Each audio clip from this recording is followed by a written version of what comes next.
اعوذ باللہ من الشیطان الرجیم بسم اللہ الرحمن الرحیم یا ایہا الذین آمنوا لا تقربوا الصلاة وانتم سکارى حتى تعلموا ما تقولون ولا جنبا الا عابري سبیل حتى تغتسلوا وإن كنتم مرضى أو على سفر أو جاء أحد منكم من الغائط أو لامستم النساء فلم تجدوا ماء فتيمموا صعيدا طيبا فامسحوا بوجوهكم وأيديكم إن الله كان عفوا غفورا۔ اے ایمان والو، تم نماز کے قریب مت جاؤ وأنتم سکارى، اس حال میں کہ تم نشے کی حالت میں ہو، حتیٰ تعلموا ما تقولون، یہاں تک کہ تم جان لو کہ تم کیا کہہ رہے ہو، ولا جنوبا، اور نہ نماز کے قریب جاؤ حالت جنابت میں، الا عابری سبیل، مگر یہ کہ راستے سے گزرنے والے ہو، حتیٰ تغتسلوا، یہاں تک کہ غسل کر لو، وإن کنتم مرضی، اگر تم بیمار مریض ہو، او علی سفر، یا حالت سفر پر ہو، او جاء احد منکم من الغائط، یا تم میں سے کوئی ایک آئے قضائے حاجت سے فارغ ہو کر، او لامستم النساء، یا عورتوں کے ساتھ مباشرت کرو، فلم تجدوا ماء، پھر نہ پاؤ تم پانی، تو فتیمموا صعیدا طیبا، تو پاک صاف مٹی کے ساتھ تیمم کر لو، فامسحوا بوجوہکم وایدیکم، اور اپنے چہروں اور ہاتھوں کو پر مسح کر لو، ان اللہ کان عفوا غفورا، بے شک اللہ تعالیٰ معاف کرنے والا، مغفرت کرنے والا ہے۔ جماعت آئی ہوئی، تھوڑا اردو آج درس دے دینے۔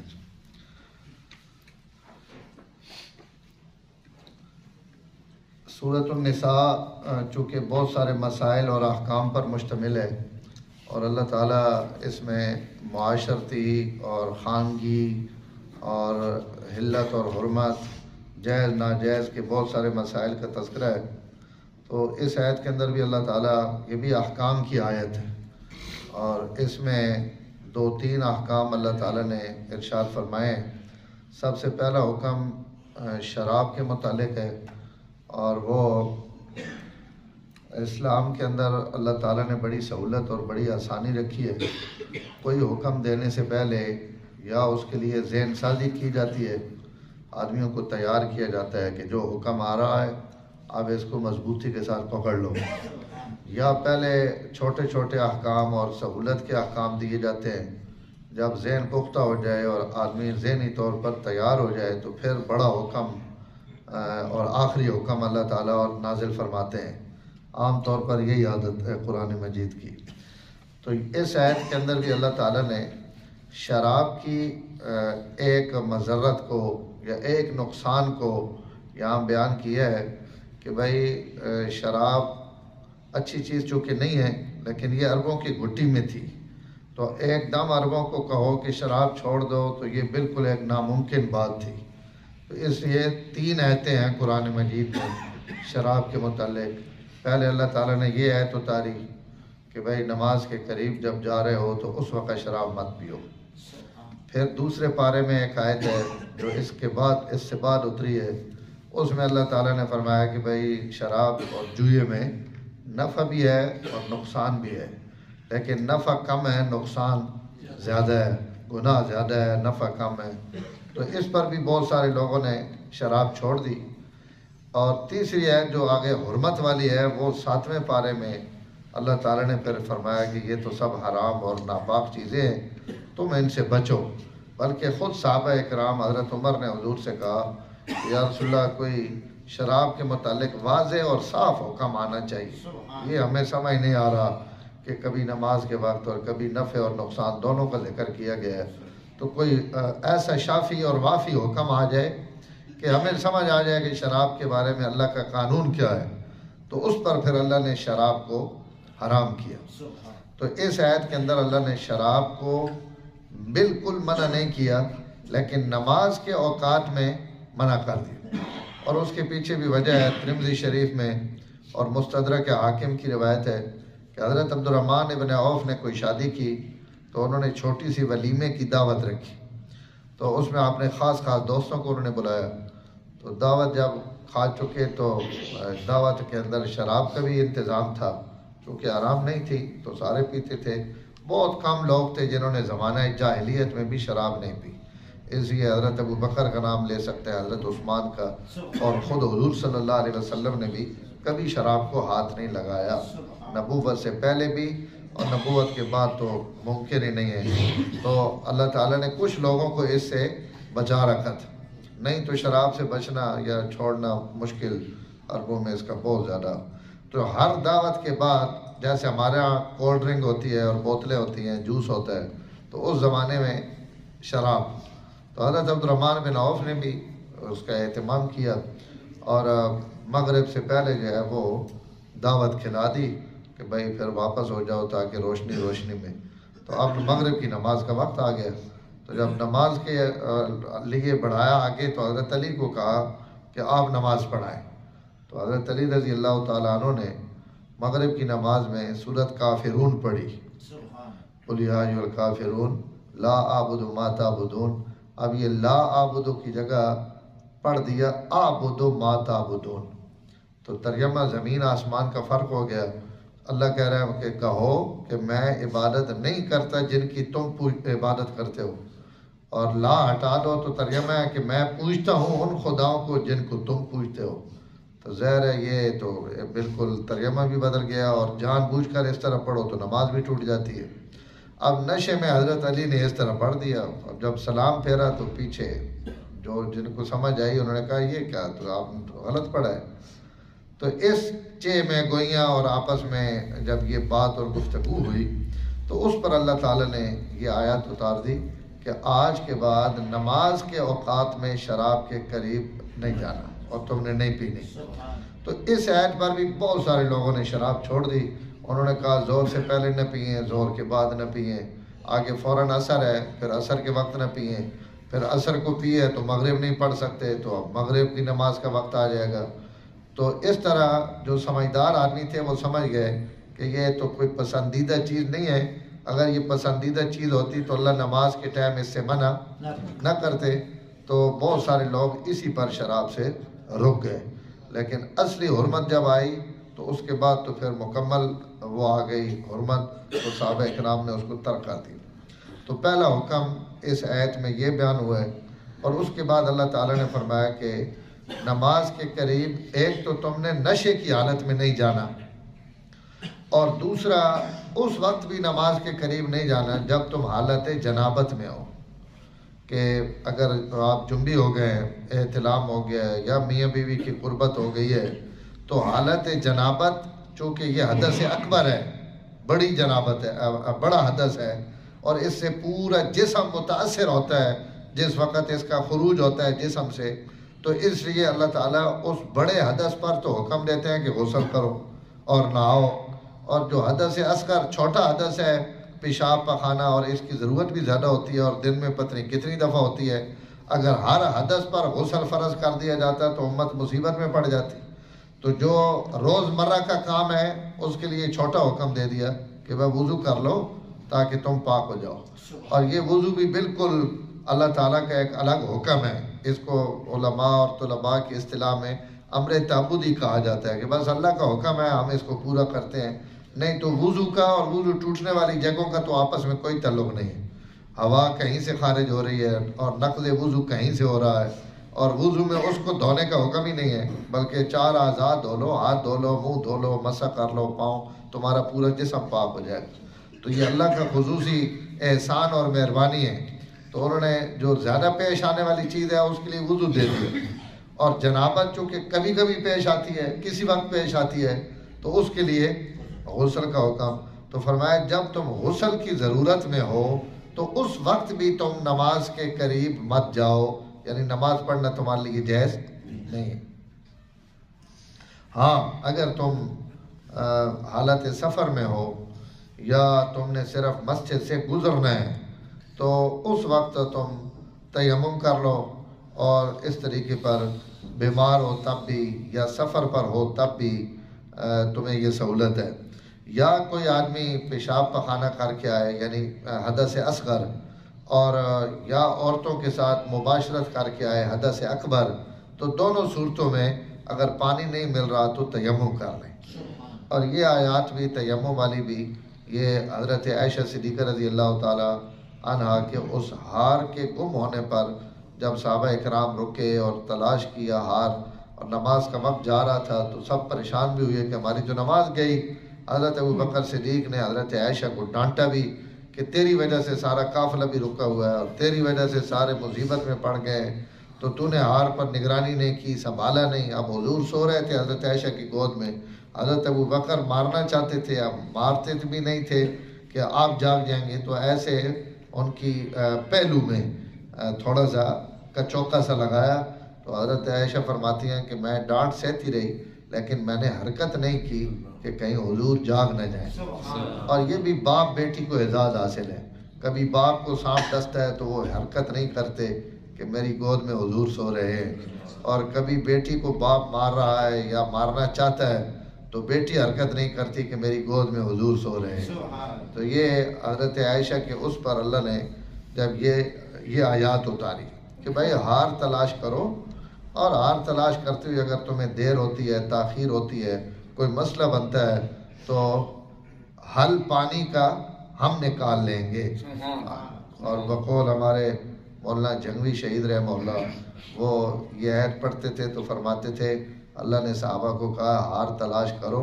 چاہے تمہیں چہرے پر مٹی کیوں نہ ملنی پڑے، منہ پر مٹی بھی ملنی پڑے تو بے شک مل لینا، لیکن ہار تمہیں تلاش کرنا پڑے گا۔ تو اس پر یہ حکم آیا۔ حضرت سعد ابن عبادہ حضرت ابوبکر صدیق کے پاس آئے اور کہا مرحباً یا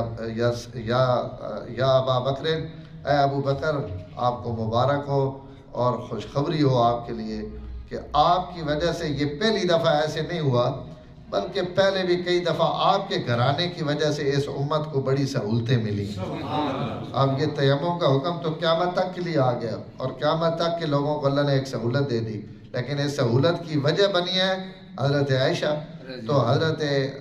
سعد ابن عبادہ نے کہا کہ ابو بکر یہ تیرے گھرانے کی وجہ سے پہلی مہربانی نہیں ہوئی اس امت پر، تمہاری وجہ سے اس امت پر بہت مہربانیاں ہوئی ہیں۔ تو اللہ تعالیٰ نے یہ مہربانی بھی حضرت صدیق اکبر کے گھر کی برکت سے اس امت کو دی ہے۔ پھر آپ یہ بھی ذہن میں رہے کہ یہ تیمم اس امت کی خصوصیات میں سے ہے، یعنی اس امت سے پہلے تیمم کا حکم اللہ تعالیٰ نے کسی امت کو بھی نہیں دی۔ پانی ہے تو وضو کرو، غسل کرو، پانی نہیں ہے تو مٹی کے ساتھ تیمم کر لو، اتنا ہی۔ اور پھر اللہ کا یہ بھی احسان ہے، اگر پانی نہ ہوتا اور پانی کے بدلے میں جو اور چیز دی جاتی وہ پانی سے بھی مشکل ہوتی تو امت اور زیادہ پھنس جاتی۔ اللہ نے پانی نہ ہونے کی صورت میں چیز بھی وہ دی ہے جو اور زیادہ سہل الحصول اور جس کا ملنا بہت آسان، تو وہ مٹی ہے اور وہ ہر جگہ موجود ہے۔ تو اللہ نے پانی سے بھی زیادہ سہولت کر دی کہ پانی نہیں ہے تو مٹی کے ساتھ تیمم کر لو۔ اور پھر تیمم کے لیے بھی صرف دو اعضاء دیے، چہرے پر مال لو، ہاتھوں پر مال لو، بازوؤں پر۔ اور اکثر علماء کے نزدیک کونیوں تک ہے، کچھ چند علماء ایسے ہیں جو پورے کندھے تک کہتے ہیں کہ تیمم کرو، لیکن ظاہر فتویٰ ہمارا احناف کا تو اسی پر ہے۔ تو اس پر اللہ نے یہ سہولت دے دی مٹی والی۔ تو یہ اس امت کی خصوصیات میں حضور صلی اللہ علیہ وسلم نے فرمایا 10 سال بھی اگر کسی کو پانی نہ ملے اور وہ مٹی سے تیمم کرے، اللہ اس کی ہڈیوں سے بھی نجاست کو دور کر دے، تاکہ کسی کے وہم و گمان میں یہ نہ رہے کہ پانی سے تو غسل کریں، وضو کریں تو بہت پاک ہوتے ہیں، اور اگر ہم مٹی سے دھوئیں گے اور مٹی سے تیمم کریں گے تو پتہ نہیں پاک ہوں گے۔ نہیں، تو آپ صلی اللہ علیہ وسلم نے اس وسوسے سے بھی ہٹا دیا امت کو کہ یہ خیال بھی مت کرنا کہ پتہ نہیں پاک ہوں گے یا نہیں ہوں گے، آپ یہ عمل کریں، ہڈیوں سے بھی اللہ نجاست کو دور کر دے۔ تو اس کا ذکر ہے جی آیت میں، یا ایھا الذین آمنوا لا تقربوا الصلاۃ، اے ایمان والو نماز کے قریب مت جاؤ، وانتم سکارا، جب تم نشے کی حالت میں ہو۔ اس لیے لا تقربوا الصلاۃ تک پڑھنا جائز نہیں ہے، وانتم سکارا پڑھنا بھی ضروری ہے کہ نماز کے قریب مت جاؤ نشے کی حالت میں۔ یہ جملہ حالیہ ہے اور یہ پچھلے جملے کے ساتھ ہی متعلق ہے۔ نماز کے قریب مت جاؤ جب تم نشے کی حالت میں ہو، نشے کی حالت میں نماز پڑھنا ٹھیک نہیں۔ حتیٰ تعلموا ما تقولون، یہاں تک کہ تم جو کہہ رہے ہو، جو پڑھ رہے ہو اس کو جان لو۔ اسی بعد علماء نے لکھا ہے کہ نماز کا کم از کم ترجمہ یاد کرنا ہر مسلمان کے لیے ضروری ہے، تاکہ اس آیت پر بھی عمل ہو جائے۔ حتیٰ تعلموا ما تقولون، یہ ہے تو قرات کے ساتھ کہ قرآن جو پڑھ رہے ہو تمہیں پتہ ہو کہ ہم کیا پڑھ رہے ہیں۔ لیکن بعض علماء نے اگلا مسئلہ بھی نکالا ہے کہ بھائی کم از کم مسلمان کو نماز کا ترجمہ تو آنا چاہیے کہ میں جب اللہ کے سامنے کھڑے ہو کر پڑھ رہا ہوں تو کیا پڑھ رہا ہوں۔ تو اگر ناراض نہ ہو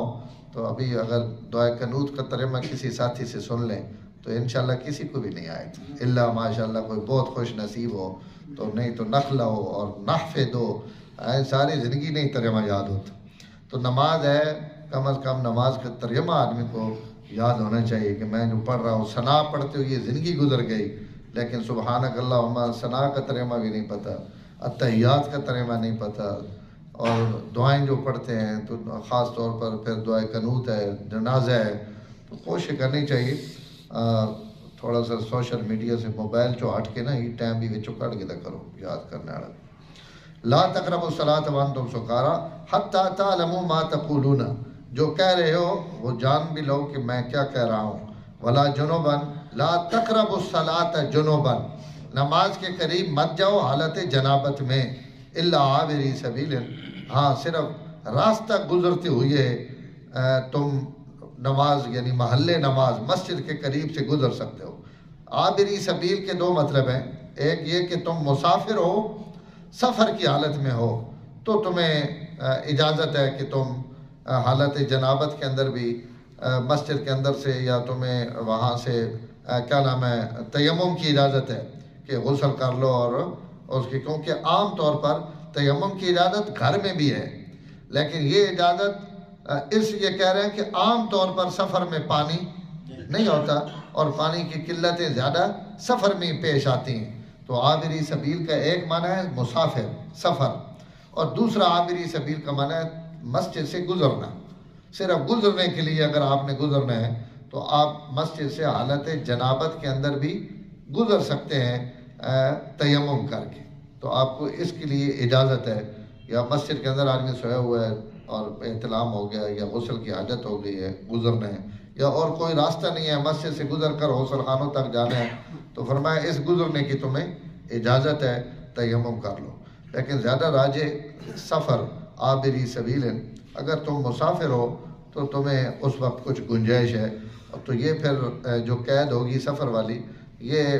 قید اتفاقی ہے کہ بھئی عام طور پر اس طرح سفر میں صورتحال پیش آ جاتی ہے۔ حضور کے اور صحابہ کی بھی سینکڑوں واقعات ہیں، مسلم شریف کی روایت ہے کہ آپ سفر میں تھے اور جنگل اور صحرا میں کوئی پانی نہیں، صحابہ پریشان، تو دو آدمیوں کو بھیجا، ایک عورت ان کو مل گئی اور وہ اس کو پکڑ کر لے، پانی کا مشکیزیں اس نے رکھے ہوئے تھے لے کر، اس سے پہلے پوچھا پانی کہاں ہے، اس نے کہا یہاں سے 24 گھنٹے کی مسافت پر پانی، یہاں سے آپ کو 24 گھنٹے لگیں گے تب آپ پانی والی جگہ پر پہنچیں گے۔ اور اس نے جب دیکھا کہ اب یہ تو میں نے ان کو بتا دیا ہے تو 24 گھنٹے کون جائے گا، تو ساتھ ہی اس نے کہا میرے گھر میں یتیم بچے ہیں، میں یہ یتیموں کے لیے پانی لے کر جا رہے ہوں۔ انہوں نے کہا یتیم کے لیے یا جس کے لیے ایک دفعہ تو چلنا ہمارے ساتھ۔ اس کو پکڑ کر حضور کے پاس لے آئے، سواری کو بھی، مشکیزے کو بھی، اور اس مائی کو بھی، عورت کو بھی، تو وہ پریشان ہوئی، لیکن آپ نے صحابہ کو کہا کہ اس کا مشکیزہ کو منہ کھولو اور آپ نے سارے برتن بھر لو۔ سب نے اپنے برتن، پانی، جانوروں کے لیے، پینے کے لیے، اپنے لیے، سب اس کا منہ نیچے سے کھول دیا، مشکیزیں پڑے ہوئے تھے ایسے، اب پانی نکالنا شروع، پورا لشکر جتنا بھی تھا اس نے پوری اپنی ضرورت بھر لی۔ تو حضور نے فرمایا اب اس کے مشکیزے کا منہ باندھ دو، اور عورت کو کہا کہ اپنا پانی لے جاؤ، ہمیں اللہ نے پانی دیا ہے، تیرے مشکیزے سے ایک قطرہ بھی کم نہیں ہوگا۔ تو حضور کے معجزے سے اللہ نے پورے لشکر کو پانی بھی دے دیا، اور اس مائی کا جو پانی تھا وہ بھی اسی کی طرح بھرا ہوا تھا۔ تو یہ اپنی قوم میں گئی اور پھر ساری قوم کو لے کر آئی کہ میں ایک ایسے شخص کو مل کر آ رہی ہوں کہ جس کے پاس نہ جانا بڑی بد نصیبی ہے، اور پوری قوم پھر کلمہ پڑھ کے حضور کے غلام ہو۔ تو سفر میں ایسے حالات چونکہ عام طور پر پیش آتے رہتے ہیں، اس لیے اللہ تعالیٰ نے سفر کو خاص طور پر ذکر کیا۔ وَإِن كُنتُم مَرْضَىٰ، اگر تم بیمار ہو یا تم حالت سفر میں ہو یا کوئی قضائے حاجت سے فارغ ہو کر آیا، یعنی اس سے وضو ٹوٹ جاتا ہے اس لیے اس کا ذکر کیا۔ غائط نشیبی زمین کو کہتے ہیں، عام طور پر آدمی قضائے حاجت کے لیے چھپنے والی جگہوں پر بیٹھ کر قضائے حاجت کرتا ہے، تو غاتا اور غائط کا معنی نیچی زمین، نشیبی زمین، اترائی والی، پردے والی. تو اس وقت اس کو غائط اس کو کہتے تھے. اب خود لیٹرین اور خود پخانے کو بھی لفظ غائط استعمال ہوتا ہے. تو جب حدث اصغر سے تم فارغ ہو کر آؤ تو اس وقت بھی او لامستم النساء، یا تم عورتوں کو مل کر آئے ہو. لمس النساء سے مراد یہاں مباشرت ہے کہ میاں بیوی کی مباشرت ہو گئی ہے تو یہ حدث اکبر ہے. بعض ائمہ کے نزدیک لمس النساء سے مراد عورتوں کو ہاتھ لگانا ہے. اس لیے امام احمد ابن حنبل کے نزدیک اگر کوئی آدمی عورت کو ہاتھ بھی لگا لے تو اس کا وضو ٹوٹ جاتا ہے. ایسے وضو کے بعد وہ نہ بیوی کو ہاتھ لگاتے ہیں، نہ بچی کو ہاتھ لگاتے ہیں، نہ بہن کو ہاتھ لگاتے ہیں کہ بھائی ہمارا وضو ٹوٹ جائے گا. لیکن جمہور کے نزدیک یہاں لا مستم النساء سے مراد صرف عورت کو چھونا نہیں ہے بلکہ عورت کے ساتھ مباشرت ہے. وہ دلیل دیتے ہیں کہ حضور صلی اللہ علیہ وسلم جب نماز پڑھتے تھے تو حضرت عائشہ نے حضور کے ہاتھ لگایا پاؤں کو، اور آپ صلی اللہ علیہ وسلم سجدے میں جاتے وقت حضرت عائشہ کے پاؤں کو ایک طرف کر دیتے تھے. تو اگر صرف ہاتھ لگانے سے وضو ٹوٹتا تو آپ اس طرح نہ کرتے نماز میں. تو معلوم ہوتا ہے یہاں ہاتھ لگانے سے مراد چھوٹا ہاتھ لاؤنا نہیں، بڑا ہاتھ لاؤنا ہے. فلم تجدوا ماء، اور اگر تمہیں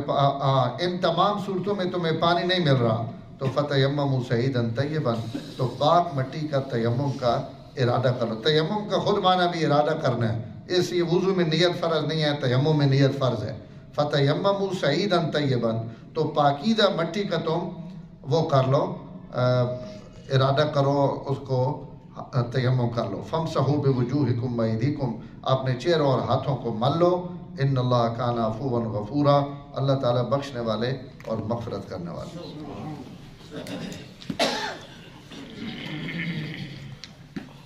الحمدللہ رب العالمین والعاقبۃ للمتقین والصلاۃ والسلام علی سید الانبیاء والمرسلین. اللہم انک عفو کریم تحب العفو فاعف عنا یا کریم. صلی اللہ تعالی علی النبی الکریم وعلی آلہ وصحبہ.